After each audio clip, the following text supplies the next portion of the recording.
સુરેન્દ્રનગર જિલ્લા પંચાયત ખાતે સાંસદ ચંદુ શિહોરાએ ફરિયાદ કાર્યાલય મૂક્યું છે।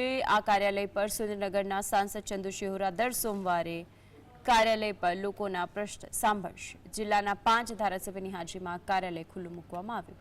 ચૂંટાયા બાદ પહેલી વખત સુરેન્દ્રનગરના સાંસદ લોકોની વચ્ચે આવ્યા।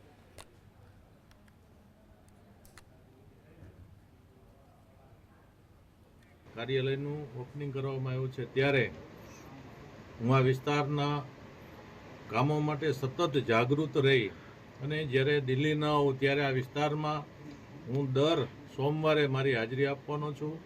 સાથે સાથે આ દિવસે દરેકે દરેક કચેરીના મુખ્ય અધિકારી હાજર રહે અને એની સાથે આ વિસ્તારના પ્રશ્નોની વિસ્તૃત ચર્ચા કરી અને લોકોની સુખાકારીમાં લોકોના કામો કેમ સરળતાથી આપણે પાર કરી શકીએ એના માટેના સતત પ્રયત્નો કરી અને આ વિસ્તાર માટે હું સતત જાગૃત રહીને કામ કરવાનો છું। તો આજે અંગે વધુ માહિતી માટે સંવાદદાતા ફઝલ આપણી સાથે જોડાઈ ગયા છે। ફઝલ, સાંસદે જે ફરિયાદ કાર્યાલય ખુલ્લું મૂક્યું છે તેને લઈને શું વિગતો? જિલ્લા પંચાયત ખાતે સુરેન્દ્રનગરના સાંસદ ચંદુભાઈ શિહોરા છે તેમના દ્વારા ફરિયાદ કાર્યાલય છે તે ખુલ્લું મૂકવામાં આવ્યું છે। ખાસ કરીને દર સોમવારે સુરેન્દ્રનગરના સાંસદ ચંદુભાઈ શિહોરા કાર્યાલય પર લોકોના પ્રશ્ન સાંભળશે અને આ પ્રશ્નના નિવેડો આવે તે અંગેના પ્રયાસ કરશે।